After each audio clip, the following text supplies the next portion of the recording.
Si vous avez cliqué sur cette vidéo, c'est parce que vous voulez apprendre à jouer au golf. Très bien, c'est une étape dans la bonne direction. Pour commencer, nous allons apprendre à bien prendre un bâton de golf. Ceci est pour les droitiers. Vous allez prendre le bâton dans votre main gauche, comme montré ici. Ensuite, vous allez mettre votre index entre votre petit doigt et votre annulaire.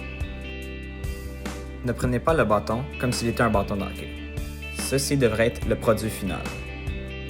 Vos mains ne devraient pas être trop basses ni trop hautes, donc mettez-les à 60% de la grippe. Voici un autre point de vue. Donc nous voyons que nos mains ne sont pas trop basses ni trop hautes, mais juste au bon endroit. Voici une vue de devant. Nous allons maintenant apprendre à frapper un bâton. Commençons par les fers.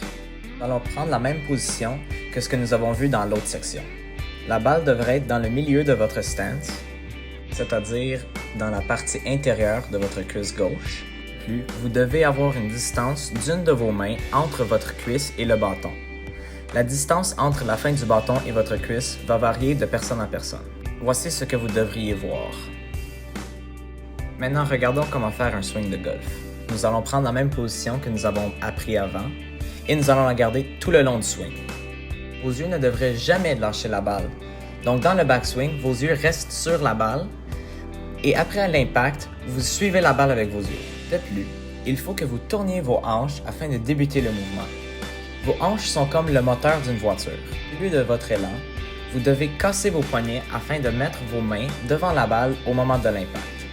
À la fin, vous devez placer votre bâton à l'arrière de votre cou et votre nombril doit pointer vers la cible. Je sais que c'est beaucoup d'informations, donc n'ayez pas peur de revenir si vous en avez besoin. Voici un autre angle. Il faut garder ses fesses bien sorties durant tout le mouvement. Donc les hanches débutent le mouvement et le bâton vient se placer en arrière de mon cou et le nombril pointe vers la cible. Les wedges sont pareils aux fers dans la manière de les frapper. Voici ce que vos mains devraient avoir d'air. Poursuivons avec les hybrides. Comme vous pouvez voir, la position des mains reste la même. La seule chose qui va changer, c'est la distribution du poids. Le poids doit être distribué également entre vos deux pieds. Comme les fers, votre poids devrait être distribué sur la plante de vos pieds. La balle devrait être entre le milieu et votre pied avant. Assurez-vous de garder les fesses sorties. Et ceci s'applique pour le reste des bâtons. Voici ce que vous devriez voir. Pour le swing, nous partons de la même manière que les fers, mais nous ne voulons pas frapper le sol avant la balle. À la place, nous voulons flatter le gazon comme s'il était un petit chaton.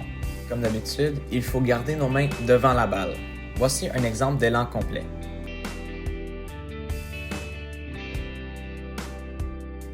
Les bois sont très similaires aux hybrides. Tout ce qui va changer, c'est la position de la balle dans votre stance. À la place que la balle soit dans le milieu de votre stance, la balle est maintenant plus collée sur votre pied avant. Votre poids doit être réparti également entre vos deux pieds. Voici ce que vous devez voir. Pour le swing, c'est exactement la même chose que les hybrides. Il suffit de flatter le gazon, de tourner ses hanches et de garder ses yeux sur la balle. Voici un exemple d'élan.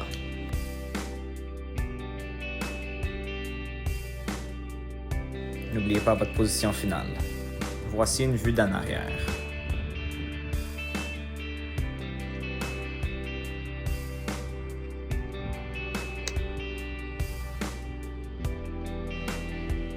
Donc on tourne nos hanches et on finit avec la position finale avec notre nombril devant.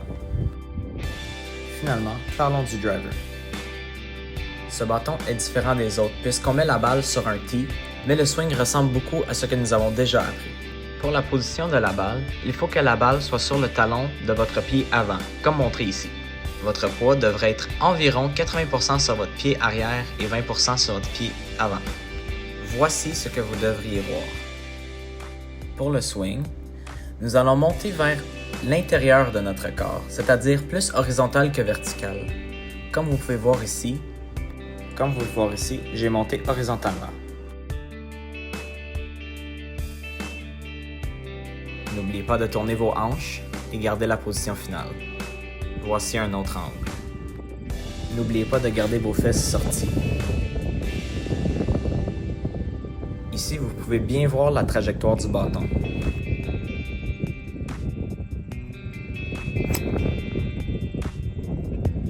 Ceci est la fin de la vidéo.